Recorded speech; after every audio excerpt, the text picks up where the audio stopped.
Welcome to USA Global TV and Radio, where our mission is to provide education, entertainment, hope, and inspiration. USA Global TV and Radio connects you with experts and audiences all around the world every single day to help you succeed in business and to live a richer life. Visit us at usaglobaltv.com to learn about career and life-changing training and mentoring programs like the Listening Mentor. Subscribe to our newsletter to stay informed about our special programs and offers. Discover how you can become a guest on one of our shows or a host or producer of a USA Global TV and Radio show of your very own. That's USA Global TV and Radio, where the doctor is always in.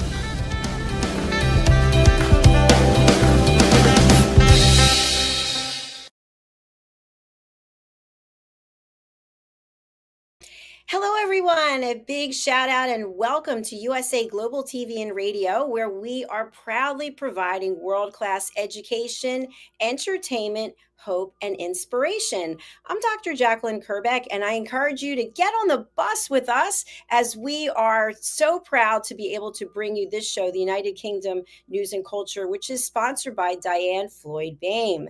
Our show today is episode 124, and as you know, there's so much going on with the royal family. We are truly blessed to have an expert here in-house who will fill us in on that, and also our second expert who is in the United Kingdom and is sharing his knowledge and wisdom, and of course a fabulous presentation. I encourage you to go to our YouTube channel, which is USA Global TV and Radio, and subscribe as we are on our way to 100,000 subscribers by September. So don't miss the bus. Let's get the show started. Let's bring out the star of our show, the beautiful, the vivacious DIANN FLOYD BOEHM, who's an international award-winning author. She has graced stages all over the world. She truly is a global connector, and she's a gardener, and she's taking real good care of her skin, I hope. Let's find out how she's doing. Yes, I do take care of my skin. I'm so glad to hear that, DIANN. No more poison ivy or prickly heat or anything else out there. So. I hope not. Anyway. Well, you're looking beautiful today. How are things going? It's going really well. I'm in Texas, so it's really hot now, but it's just beginning. The thermometer will rise, I'm sure, a lot more by August. That's for sure. I know it's hot here too. It seems like it's hot almost everywhere in the world, except some places where even team members, they're doing their shows with a big blanket and they're wearing long johns. So I don't know, we're very lucky. I like the heat. But speaking of heating things up, let's bring out our expert correspondents. First, we have HELENA, CHARD, who really is the queen of everything regarding the royal family. She's an expert correspondent about them. She also is a royal photographer, and she knows a thing or two about casting. Let's welcome the queen of the royal roundup, HELENA, CHARD. Oh, thank you, Jacalyn. Too kind. Hello, lovely ladies. Oh my goodness, I'm absolutely sweltering here, so I do completely understand. It's just that we're not so used to it here in the UK, so it's a bit of a shock. So and there's no air conditioning, right? For people who don't know, there's no air conditioning. That's no air conditioning, no, because we don't have too much heat, so we don't need it. Mm-hmm. If I'm in Cyprus, which is a lot hotter, where I have other family, and my father's side, there is air conditioning everywhere, so I get it. For you guys thinking about the UK, you must think we're sort of in the dark ages. Well, I can just share this, and we'll bring out Simon. In the house I'm in now in New Jersey, I don't know, maybe 10 years ago, I invited a client to come and stay here with me, and the air conditioner went out. It was just the two of us. It was literally, we were going to movie theaters just for the air conditioning. I mean, you couldn't even breathe. And, as you know right now, HELENA, you just start to get tired, right? You're fatigued. Maybe you start to get anxious and annoyed. So we don't want to do anything to annoy you today. I'm okay at the moment. I'm good. And I have to say, your heart necklace, it's given me, I feel I'm being share a lot of love. Beautiful. Mine or DIANN wearing one? Is it me? No, it's yours. It's actually Hello Kitty. Rare. it? Oh, it's Yeah, if really you can see her or sweet. not. So Love that. by Really Trina nice. Tarantino, my earrings too. But thank you. Ooh. Well, let's welcome the gentleman of our show. He gets the opportunity to be with three ladies chewing his ear off. He is an expert when it comes to all things fisheries. He's also an incredible award-winning author. I believe he's got a second, third, I don't know how many more books he has coming out. And he is a keynote speaker. Let's welcome Simon MacDonald. Hello, welcome. It's lovely to be back again. Yes, well, yeah, it's all right for you lot. They're nearer the equator than I am, and you're all sort of boiling hot, and some with air conditioning and some without. I'm a lot nearer the North Pole, and I tell you, it's quite cold here today up in the wild west of Scotland. What? And the sun. Is there such a thing as a sun out there? Not today, not a bit of it. And we're going to get big rain tonight. There's winds coming in. We're getting, it's back to winter. It's amazing. Oh my gosh, it's crazy. And there's Helena down in Londonshire. I mean, 30 odd degrees and so on. And we're up here in the Wild West, and it's it's less than half the temperature you've got in London. That's for sure. And we have This no must rain really here. affect the fishery industry, right? Yeah. Well, everything affects the fishing industry, especially if it's got really windy. Although, I mean, a lot of the boats now are built in such a way they can cope with just about any kind of weather that you care to throw at them. And they're a tough lot. It's probably the most dangerous job in the world, apart from being the Prime Minister or a US president. It is a very dangerous job. But the show goes on, as they say, and so the boats go out and they continue to fish as best they can. It's the inshore fleet are the ones that tend to have more of a problem with the weather. And water temperature, of course, makes a difference with the fish and so on. But I won't even start to blind you with science at this moment. Wow. Amazing. That's a whole other show for sure. I just wanted to make a couple of announcements before we really get into it today.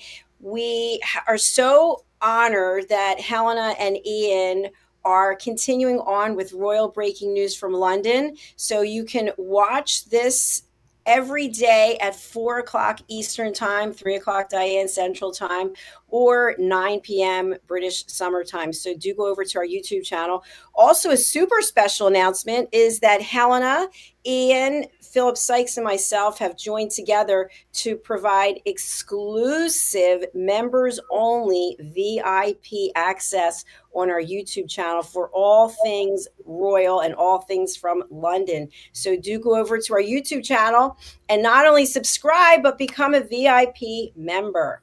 All right, there are my announcements that I have for today. Helena, we've got many images that you have, so let's get started with you.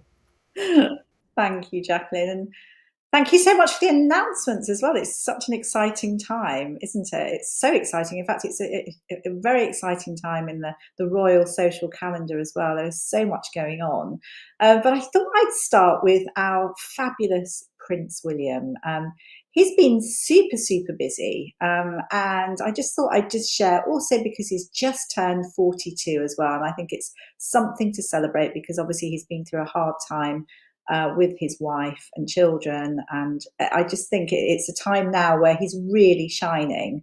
And it's so lovely to see. So we've seen him at Trooping the Colour. We've seen him at Ascot, having fun with cousins. He was at the Euros celebrating England's goals and just looking, completely relaxed and just sort of letting go, which is, I think for a while you've seen the tense upset in him. And now the fact that he's letting go, you can see that the Princess of Wales has turned a corner and is getting well, which is great to see.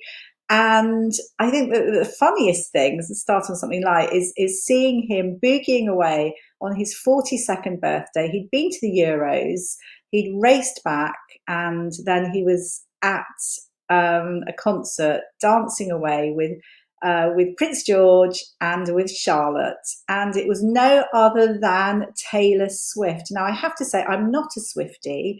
You look at that. Isn't that the loveliest of selfies? Taylor met them just before her show at Wembley in London, and this was actually on his birthday. I don't know who's more excited, whether it's George or Charlotte or Prince William. I think possibly Prince William. I think he's got a soft spot definitely for Taylor Swift.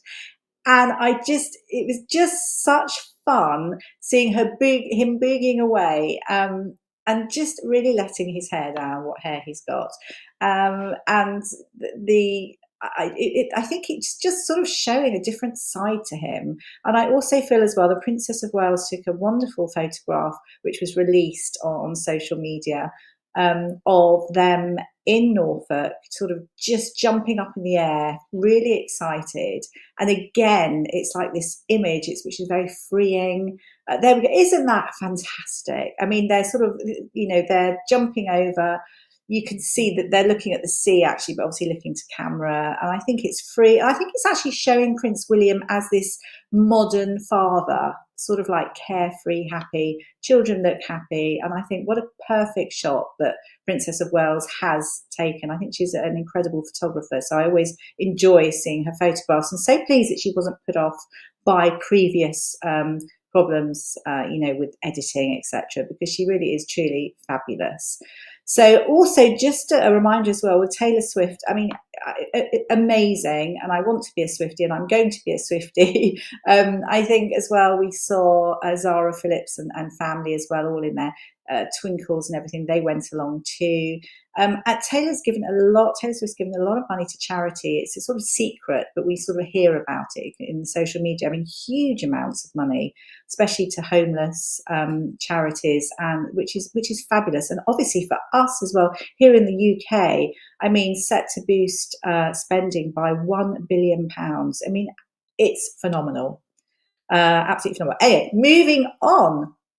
So we the most recent thing, which is in fact taking place as we talk, but started yesterday, is the Japan state visit. Now, the royal family are an invaluable diplomatic asset, absolutely without doubt. And it was just a joy, as usual, to see Prince William greeting the Emperor and Empress of Japan yesterday. Isn't that a funny picture? I think it's because I think the Emperor is fairly short, isn't he? And there's Prince William that's quite tall and lanky. I just love it, them standing there.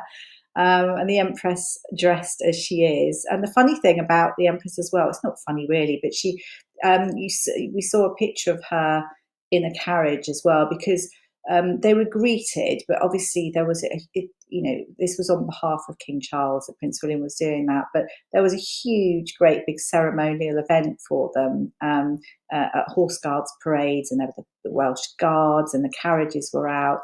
But the Empress was wearing beautifully in white, but she was wearing a big white mask as well, because she's really, really allergic to horsehair.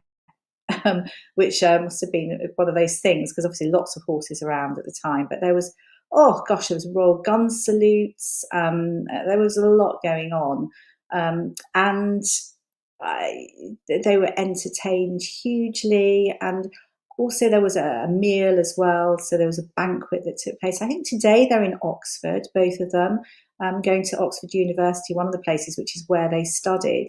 So I mean, this has been a long-awaited visit, because I think in 2020 they were due to come to the UK, but of course we had COVID. So it's great to see this going on, and it's like we've had this huge, great, big fanfare going on. It seems to be going on. The social calendar is ticking away. Sadly, I don't know if everyone's heard, but Princess Anne cannot remember anything. Now, it's not actually as said there, but this is due to a minor head injury that she incurred and concussion. Now, I do say it is a minor. This happened at her Gatscombe estate where she lives in Gloucestershire.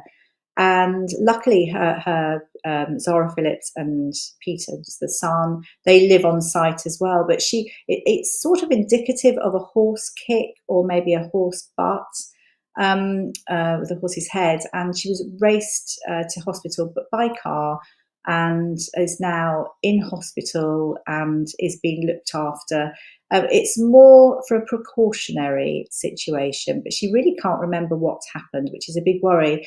It's not such a good look, as you can imagine, for our royal family, but we have been told that she is well, she is comfortable. It is a precautionary stay. Sadly, she's had to postpone 9 events, and one of them, sadly, was for this diplomatic, the Japan visit, which she'd been looking forward to being at the banquet. But I'm sure she'll be back soon. I mean, she's so robust. She does remind me of the late Prince Philip. She's a no-nonsense woman, full of energy. I mean, her daughter Zara always says that she puts her to shame because she doesn't know how she can be so dutiful and full of energy, and she just does so much. She always she's basically Zara's hero, both of the siblings' heroes. And we saw her. I mean, she knows so much about horses.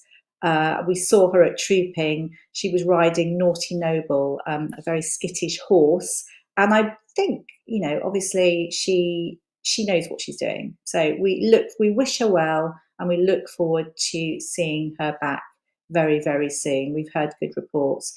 And we've had so many different broadcast platforms interested, knowing, oh my goodness, what's happening? And there we go. She's so good with horses. And do you remember as well that she was in the Olympics, the 1976 Olympics in Montreal, where I think as well she had concussion, but she got through that. She's patron of over 300, patron or president of over 300 organisations. One of them, Save the Children, since I think 1970 she's been president. But wishing her well. She is doing well. She's just going to be back when she's ready, and so she'll be fighting fit. Something that I'm quite excited about. I'm never too sure where places are in the States. I have to say I'm a bit naughty there. But who remembers Princess Diana's revenge dress? That lovely, beautiful dress that she wore, and she wore it to she wore it to a fundraising event, a glitzy fundraising event at the Serpentine Gallery. And this was just when the Jonathan Dimbleby, Prince Charles as he was then, documentary came out where Prince Charles talks about Camilla, etc. But a lovely lady called Christina Stambolian, who's Greek, she created this. That's her design of this dress for her. And Princess Diana at the time thought she wouldn't wear it because it was quite risque.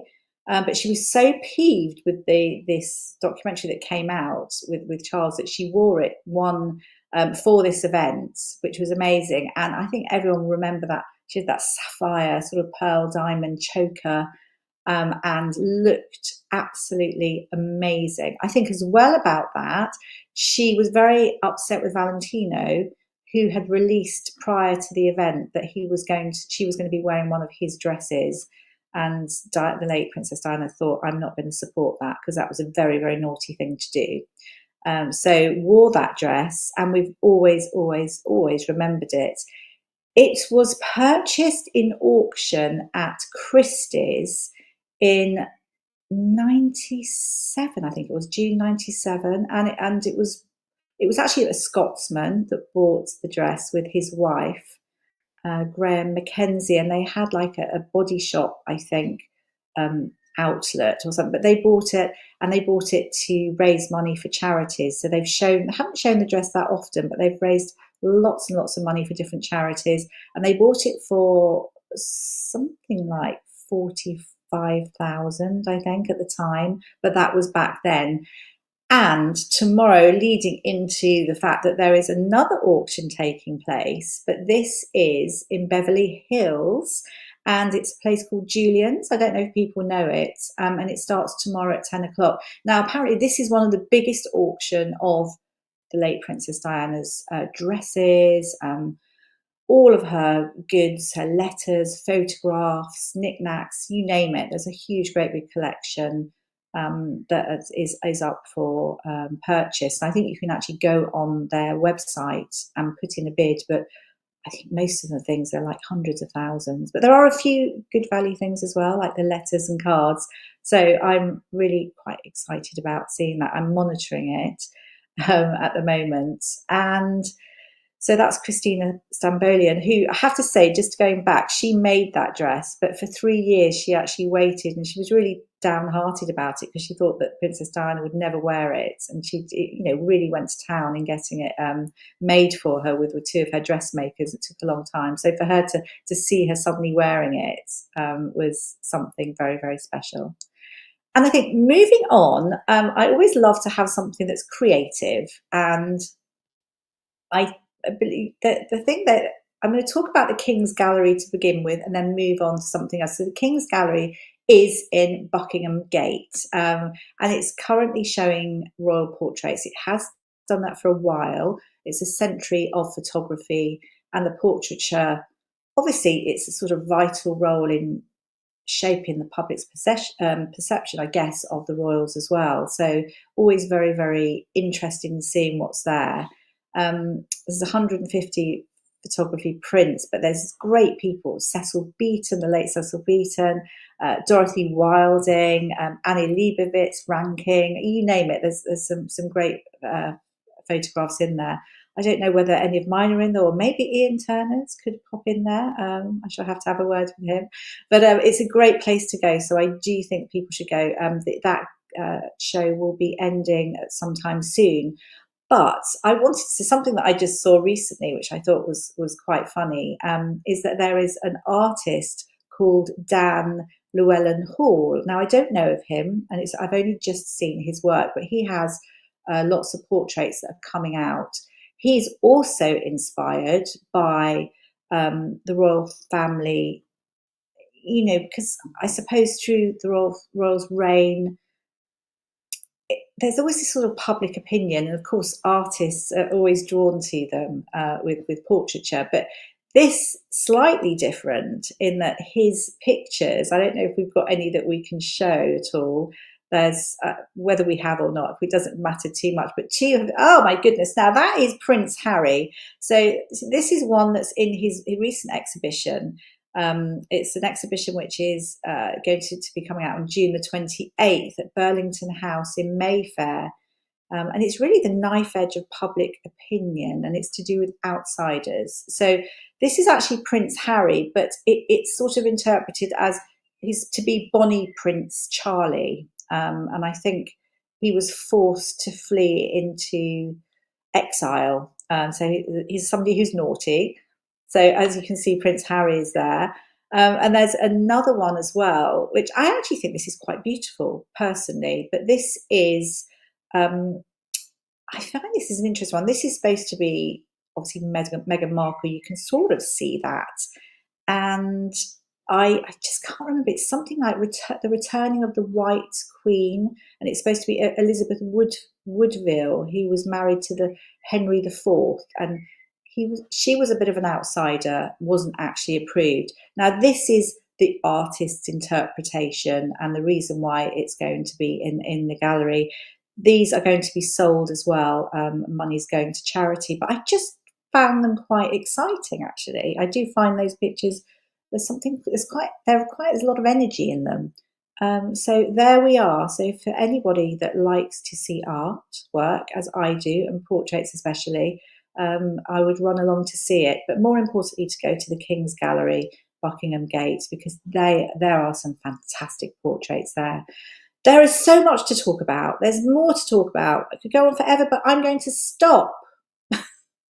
In the name of love. In the name of love. That was wonderful. Thank you. Oh, you're not. That was, and I love seeing this especially because I'm all about glamour and fashion. So that little drawing there. What happened was that, just to recap, she had a shop, and late Princess Diana turned up with her brother. They'd been out for lunch, and she turned up into I was about to say into DIANN FLOYD BOEHM's. I think it was so into her shop to buy some clothes in general. So she bought some blouses and some wonderful clothes. And at that point, late Princess Diana said, I want a really lovely dress. It doesn't matter if it's short or long or whatever. So she sat with her and did that little sketch, which I think is absolutely beautiful. I really do. Isn't it lovely? I'd love to be able to draw like that, to be able to have that wonderful, that flair and the swirls. But It's beautiful.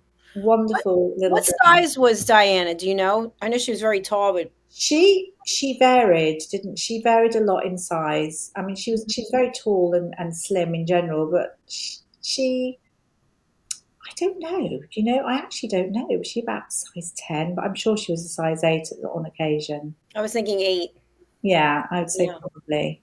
But I know that when that dress went to auction, she just said, "Oh goodness, it didn't fit her well at all." She was feeling a little bit tubbier at that point, so it was a bit tight. So she was pleased to sell it at auction. So I love that creativity. Isn't it wonderful? I like that word, tubbier. I've never heard that before. It's sort of a politer word, isn't it? It's sort of, and also I think so. I'm not going to go down that road. I want to be less tubby if that's possible. You can't be less tubby. You can't. You're too fit. Oh, so funny. I'm just well built, I think is the expression. That's Well a good built. answer. Yeah. Thank you for the update on Princess Anne, because I was a little worried about her. So, I mean, it's always worrying. I mean, she's 73. She does have slight concussion, and of course, the older you get, it's harder, isn't it, to get over things. But she is absolutely, she's no nonsense. She will be. She's very much like King Charles, but I think a little bit more gung ho, and she will not be wanting to lie around. Absolutely no way. Do you remember? Sometime it was years ago now. There was a kidnapping attempt on her. oh, that's right. I think the guy's actually in prison, and they told her to get out the car, and she was like, not beep likely. Anyway, it was good she didn't get out the car, because it saved her in a way. But she's just so strong, and that spirit and dutiful. It's all about service is exactly what she's about. So she won't want to let anyone down, and she'll be back. I mean, people have been trying to say, "Oh my goodness, the whole royal family are dropping like flies," but things happen. Especially if you are, you have horses where you live, and you're riding horses as a successful horsewoman. The chances are you are going to. There's more of a risk, isn't there, that things will happen. Yes. Well, I mean, they say things happen in threes. So that's the King, Princess of Wales, and now Princess Anne. So that's it. So it spins up. Everything's on the up after this. Everything's on the up. It's definitely on the up. I can see that. And I think there are murmurs as well of the Princess of Wales is going to be at another event fairly soon. Oh, yay. So I have a feeling I know what it is. It may have something to do with tennis. That's all I'm saying. Oh. And I just want to go on the record that 73 is really young. Just want to say that. Oh, thank you, Diane. You are so right. I think the reason as well is she works tirelessly. I mean, she's known as Princess Anne is known as the hardest working royal. She each year her she works. I mean, a phenomenal amount of jobs. And obviously, just in a week, she had to cancel 9 bookings. So that lets you know. And to be that fit and that energetic, I mean, here, I think hugely. I mean, and yes, you're right, 73, especially a fit 73. Very young these days, isn't it? Maybe all those years ago. But... I'm starting to think, maybe 150, you're starting to get old. That's right. The people in the blue zones, right? Just it's your lifestyle choices and some good genetics. That's right. Yeah. Princess Anne, she likes mushy bananas. The browner the better, because apparently they digest better. So she enjoys those. I'm not a fan, I have to say. What about you? They're good for making banana bread. Yeah, that's what I was going to say. Yeah, good for cooking. Perfect for banana bread. But my husband's that way. He likes the browner the better because they get sweeter and sweeter, But They get so mushy, though. That's the part I Yeah. don't like. It's like, I ooh. know. That's Helena, we had one picture which I didn't put up. I wasn't sure where it went. Oh, Diane's drinking again. actually, that one probably was slightly. Do you know what? We're going to talk about it anyway, if there's time. So that is rosé. Yeah, that's rosé wine. In fact, it's looking very appealing at this moment, and it's very cold. As I'm so hot and dripping, I could just reach in and grab it. Rosé wine at the moment, I think in France, is really in vogue. Red wine is out, and in fact, lots of red wine, I believe, is being thrown away just because it's just not. I don't know. Things coming in. I don't know what's going on here. I actually quite like red wine. But this is to do with the fact that we spoke about Meghan Markle, didn't we, a while ago, and she's wanting to be a millionaire, and there's been some naughty things going on in that she's been releasing various things. Whenever there's something going on in the UK, we've sort of come to realise that she will always release something at a time, i.e. around Trooping of the Colour when the Princess of Wales was coming back. All of a sudden, something went out on social media that her new brand, Riviera Orchard, I find it so hard to remember the brand's name. She was releasing dog biscuits and various things. But the update is, I think her product is actually going to be rosé wine, which makes sense. And it makes sense for a few reasons. Obviously, rosé wine is very in. There's a huge amount of money to be made in wine, especially if you've got a brand. And if you remember her social media, it used to be called the Tig, which I think was to do with the red wine. And Harry and Meghan, when they first met, they drank rosé wine. So I think that's the route forward. And so I hope they just quietly get on and do that, and wish them every success. So there we go. I didn't realise I was going to talk about that because I was actually slipped in error. That's okay. I'm going to do a side note. I just learned that the Gen Zs have this new way of cutting a cake. Are you ready for it? Oh. You take your wine glass and you cut your cake with your wine glass, and everyone scoops out the amount of cake they want. Oh no! Oh Wow. no! But that's after they've drunk their wine, so they've got And then the cake is very holy. Oh,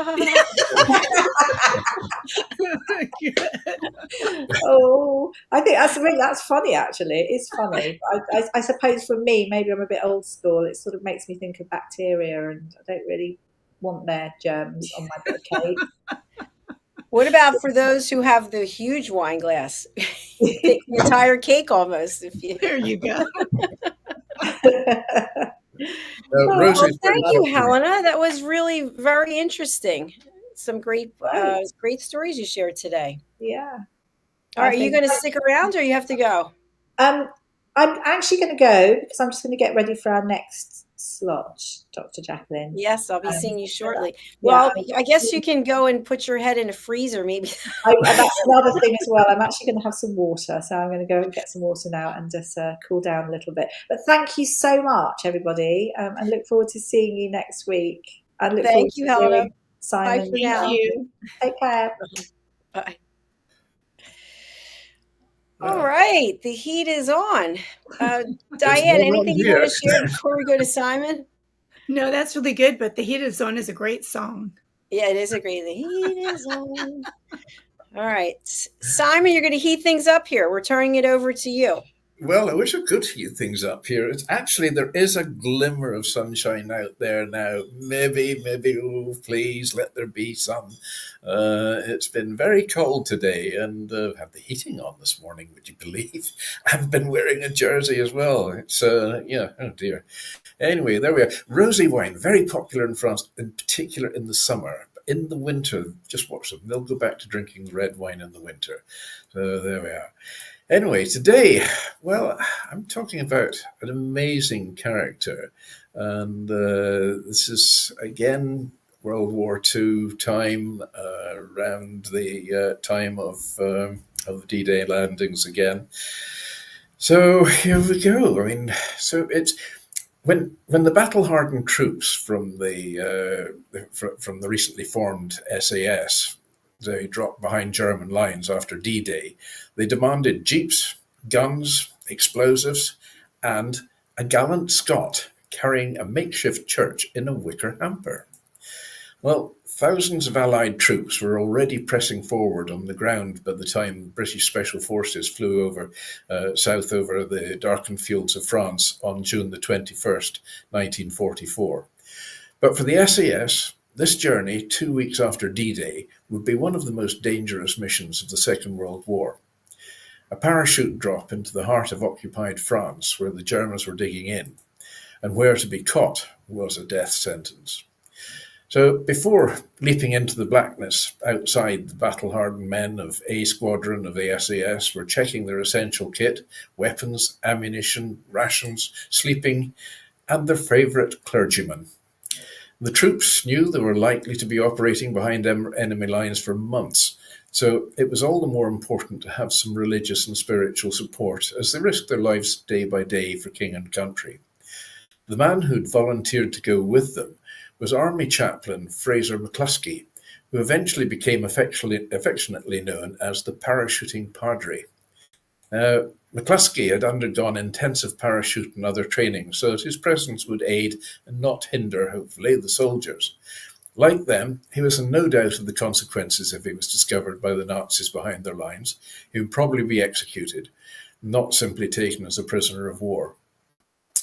James Fraser McCluskey, always known as Fraser, was born in Edinburgh on September the 19th, 1914, just over a month after the beginning of the First World War. His only sibling, Margaret, was 7 years his senior. And the McCluskey family soon moved to Aberdeen, where young Fraser's father ran a laundry business. And as a boy, he would sometimes accompany the driver of the horse-drawn carriage on his laundry rounds. Well, McCluskey, he attended Aberdeen Grammar School until 1931, showing talent at both rugby and ballroom dancing. Then he returned to Edinburgh with his family, starting a degree in arts and divinity at the city's university.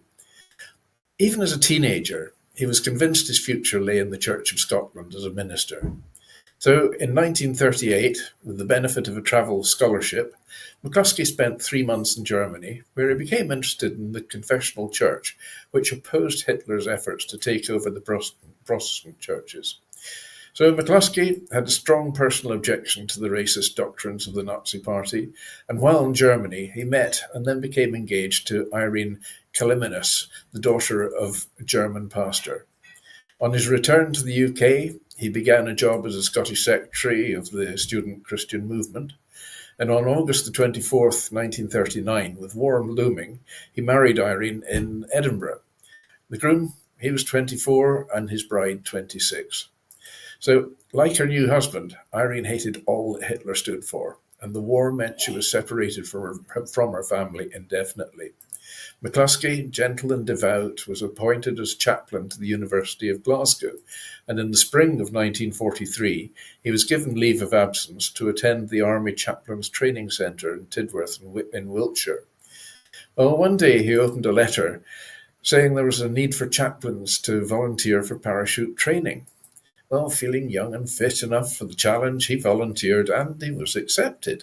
So learning how to drop from first an air balloon and then a plane. Once he'd gained his wings, McCluskey was asked to report to an organisation he'd never heard of, the Special Air Service, or the SAS, which was then just 2 years old. Well, the unit was being prepared for a role in the imminent invasion of France, and McCluskey was appointed as chaplain to the 1st SAS Regiment, whose commanding officer was the legendary Lieutenant Colonel Blair Paddy Mayne, already decorated with the Distinguished Service Order, the DSO, and Bar for his courage in North Africa and Sicily. 2 further DSOs followed for gallantry later on in the war, so Paddy Mayne was a really tough guy. The plan was for 4 operational squadrons, each of about 100 men, to be dropped behind enemy lines after the D-Day landings that took place on the 6th of June 1944. Then on June the 21st, the main body of A Squadron was to be flown to Nives, a hilly wooded area in central France. Well, McCluskey volunteered to go with them. He was also given permission to take his well, shall we say, church, which is a hamper containing an oak cross, an altar cloth dyed maroon and bearing the regimental emblem of the winged dagger. It also contained hymn books, New Testaments, and copies of the Day Book of Prayer. Well, after a 3.5-hour flight, the 16 men dropped from the plane, a converted Sterling bomber, one by one. Not everything went to plan, as McCluskey later recalled. He said, "I landed well beyond the dropping zone in a dense forest, found myself suspended from my parachute harness from a tree. Reaching for his jackknife, he cut himself free and landed headfirst on the ground, but he eventually linked up with the rest of his party. As arranged, they were soon met by members of the French resistance, who set them up in a camp in the woods. Days later, they had their first Sunday service together, using a makeshift communion table equipped with the cross and the cloth from the hamper. Leading the service for a 30-strong group, McCluskey gave thanks for their preservation thus far, and he commended the operation, their loved ones and themselves to God's care and keeping. McCluskey later recalled, "Our aim was the liberation of our fellow men from a hideous tyranny and the preservation of those freedoms upon which any life worth the name must depend." Well, we were under no illusions at the risk we ran to ourselves either. And during subsequent firefights with the enemy, McCluskey waited with a medical officer at the aid post as the fighting unfolded. At times he helped out, including when Sergeant Major Reg Seekings was hit in the head. McCluskey said, "I cannot forget the first and last surgical operation at which I assisted, however inexpertly. The bullet lodged deeply at the base of his skull and he could not be removed. But Reg, as one would expect, took it in his powerful stride and in no time at all resumed normal operations." As the weeks passed, the weather deteriorated, meaning the RAF could not make the planned drops of supplies. With the local maquis routed by the Germans, and with few farms in the area, the SAS and their padre were short of food. He says, "For the first time in my life, I began to learn what it felt like to be hungry," as McCluskey said. But after 3 weeks, new supplies were successfully dropped to them. McCluskey toured the area in a Renault, looking after the needs of what he called his parishioners, which were SAS soldiers trying to sabotage German operations as the Allied army pressed further into France. "I wasn't there as a fighting man, but I had my own job to do. I was better able to do it because, as far as possible, I was sharing the life my flock had to lead. I was the better able to do it because, unarmed, I represented the peace, which the men knew well is God's will for a warring world," said McCluskey. For much of the time, McCluskey had a personal bodyguard, Harry Wilson, who affectionately became known as the Padre's private army. And the Padre later said, "In a setting which could not have been more abnormal, I found opportunities to exercise my calling as great as I had ever known." While A Squadron took few casualties, B Squadron was less fortunate, and at one point 41 members were surrounded by a huge Gestapo and SS force. 1 was killed, 3 wounded, and 7 escaped. The remaining 30 were captured and summarily executed as the order was out for anybody of Special Forces or the SAS would be shot on sight, not taken prisoner. And D Squadron also lost many men. McCluskey was concerned for his wife back home, who, of course, was still separated from her German family. However, he managed to stay calm in the face of danger. "I can only say that fears, when visited my own heart, were never disabling, but there was the thrill of our Robin Hood existence, the previous friendship of my companions, the excitement of the enterprise, and the daily surprises, whether pleasant or unpleasant," said McCluskey. At one point, British and American supply aircraft crashed nearby. Well, McCluskey and the SAS were able to bury the Americans before the Germans found them, but the British plane crashed further away and the enemy reached the scene first. McCluskey was also full of admiration for the maquis and the ordinary civilians. Sometimes the locals were shot en masse, rather than giving up the positions of the SAS men who were fighting to free them from German occupation. He said, "In addition to great risk to themselves, they went out of their way to help us. Little wonder that, like so many others, I shall always feel that France is a second home. McCluskey spent nearly 3 months behind enemy lines in France before enjoying some richly deserved leave. And although he was grateful for every hour at home with Irene, he was also impatient to get back to the regiment, as the SAS is known within the army. However, he was not dropped behind the enemy lines a second time.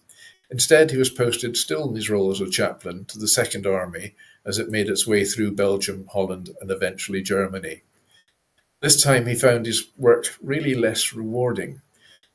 The sense of a close-knit fellowship was inevitably lost, and my work as chaplain grew correspondingly difficult, McCluskey said later.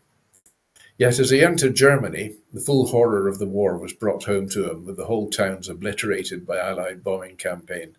The plight of such inhabitants that remained was pathetic beyond words, he said. After the German surrender on May the 7th, prompting VE celebrations the next day, McCluskey travelled to the Rhineland, where he hoped to find out news of his wife's family. He discovered that one of the last Allied bombing attacks had struck Irene's parents' home, killing both of them along with their daughter-in-law and their 3 young children. Irene's 3 brothers, who had served in the German armed forces, had all survived the war, one wounded, one as a prisoner of war, and the other unscathed. Irene, who was pregnant again, was heartbroken by the deaths. For a time, McCluskey served in Norway, and he was there when his son Kenneth was born in Edinburgh. While back in Britain, McCluskey visited families of the SAS men killed in action, but for his bravery, McCluskey was awarded the Military Cross on March the 29th, 1945. The recommendation for his citation ended that his bravery, steadiness, and cheerfulness in all situations and complete disregard for personal safety served as an inspiration to the whole squadron. After returning to the UK, he became parish minister first in Broughterferry, which is a suburb of Dundee, and then in Bearsden, which is an affluent suburb of Glasgow, where I was christened by the Reverend Fraser McCluskey. So there's a family tie there. For both roles, he lived with his wife and their 2 sons, the second of whom was called Andrew. Irene sadly died from breast cancer when Kenneth was 14 and Andrew was 12. And in 1960, McCluskey, together with his sons and their yellow Labrador Sam, headed south for a new challenge as Minister of St. Columba's in Chelsea, then the meeting place for one of the 2 Churches of Scotland congregations in London. In 1966, he married again, this time to Ruth Bryant, a widow. In 1983, Fraser McCluskey was made the moderator of the General Assembly of the Church of Scotland, which is the most senior position in the Church of Scotland. After retiring in 1986, he returned to France to visit the locations where he had been deployed with the SAS more than 40 years earlier. He died in Edinburgh on July the 24th, in 2005, aged 90. The Very Reverend Dr. Fraser McCluskey, MC, was one of a kind, and we should remember that even in war, bravery and kindness can go hand in hand. He's a remarkable man. Wow. I just love everything you bring to this show and to our listeners and viewers, because it's so enriching, and there's so many people that have done great things and you don't get to hear about them. And so thank you so much. I really want to read more about them. So Yes. Are you going to do you need to start doing a biography too of all these people. I'll be the first one to buy it. Well, it was just when I was going through some sort of family history notes and so on, I came across my christening, and it was by Reverend Dr. Fraser McCluskey, and I thought, oh, hang on, that just rang a bell. And I thought, the parachuting padre. So there we are. So I started delving into the history for today's show, and it was just so interesting doing it as well. And my father always spoke very fondly of him as well, because with wartime activities they were quite close. Yeah. So it was an interesting piece to work on this week. So do you have a picture of your christening with him? I've got somewhere I've got a silver case that is full of photographs, and I was going to try and find a minute to dig through, and I was just going to throw up one photograph at the end of me in my christening robe and so on. And honestly, I didn't have time to find it. It wasn't. Well, when you find it, you're going to have to show us. That's pretty spectacular. Oh well, there we go. So anyway, well, let's have a look at on this day. Yes. Because on this day, there's always things happening in history as we go on. And in 1857, the first recipients are awarded the Victoria Cross, which is Britain's highest award for valour. And that was in the Crimean War by Her Majesty Queen Victoria. In 1894, Carl Benz of Germany received the US patent for a gasoline-driven automobile, Mercedes-Benz, of course. In 1959, Queen Elizabeth II and US President Dwight D. Eisenhower opened the St. Lawrence Seaway, allowing ocean-going vessels to travel from the Atlantic Ocean to the Great Lakes of North America. In 18 birthdays today now, 1824, William Thomson, first Baron Kelvin, a Scottish mathematician or mathematical physicist, created the Kelvin scale, and an engineer who brought together the transatlantic telegraph. He was born in Belfast in Northern Ireland. For a Scotsman, well, it's close.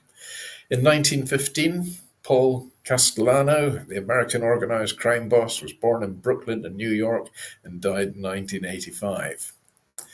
And for deaths, I could only find one sort of fairly significant one today, and that was in 2003. Dennis Thatcher, first baronet, an English businessman, and he was the husband of Margaret Thatcher, former Prime Minister.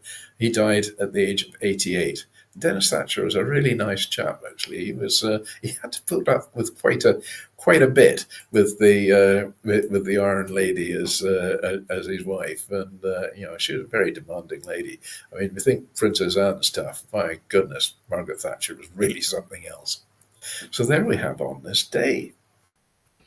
Maybe that's why President Reagan and Margaret Thatcher got along so well. Yes, quite. I love that. Thank you again, Simon, for all the work that you put into everything that you do. I know it takes a lot of time, and you're educating all of us and telling us about people we might not have known things about otherwise. So appreciate it. I find it fascinating. Yeah, and I just delve in. I just get totally immersed in it, and it's actually sort of great escapism at the same time as well. But there we go. I'm sort of looking at all these, things which have come over the last don't know how many weeks. And I thought, here comes another book, possibly, if I can get time to put them all together. I mean, it's all these exploits and tales of of whatever, bring them all together, history and mystery and all the rest. Yeah, and I have a lot of fun doing it. Well, good. It shows. It shows that you like it and you're passionate about it. Diane, what would you like to share with our audience before we leave today? If it's burning up, please stay hydrated. If you happen to be moving into winter because you're below the equator, make sure you cover up your ears and stay warm. That's a good one. Two good ones. Simon, how about you? Well, I mean, remember that today is the tomorrow you worried about yesterday, I think is what I'm coming up with this week. I like Stop worrying. It doesn't do any good. It doesn't bring any value. I mean, you're worrying, it ages you dramatically. I mean, I'm only 21. Well, I'll share. I taught a class last night and I shared this with them and it went over well. I have a new system of how I evaluate everything, whether it's a business decision, a personal decision, a relationship, spending money. I look at two things. One, what is the potential joy and happiness that I'm going to get from it on a scale of 1 to 10? And if it's not 8 or higher, that's something to consider. And two, what is the potential risk of doing it? So I'll give you a quick example. I was walking by the pickleball court and I thought, you know what? I've played before. Maybe I should get the racket back out again. I thought, well, how much happiness will that bring me? A 2 or a 1? And what's the downside? I could get hurt. So that's it. I don't even think about it anymore. It's so easy. I'm not worried about what other people think. I'm not letting my emotions dictate it. I'm just looking at that happiness, like in factual, like I know it would still make me happy or not. I'm not emotionally thinking about it, if that makes sense. So that's what I would encourage people to think about. Take the emotion away and make a logical, rational decision for everything that you do. Love it. Very analytical. I'm highly impressed with that. You have a mind that whirls like a computer. It's great. I'm something, that's for sure. You know, my mom had one about eating, and she went, I really want that ice cream, but I can't have it for health. So I'm going to remember what it tastes like because it's going to be gone in a moment anyway. And so that's how she would walk away from it. I'm like, oh my gosh. Yes. I think today I would need hot ice cream here. Melting away. All right, my friends, we have to close out because we know Ann Scotland's show is coming up right after this. The Podcast Maestro Launch It, followed by the Royally Rich Lifestyle Show. So we will be back again next week. We'll see you all later, right, Diane? Absolutely. All right. Right. Bye, everyone. Okay. Bye. Bye.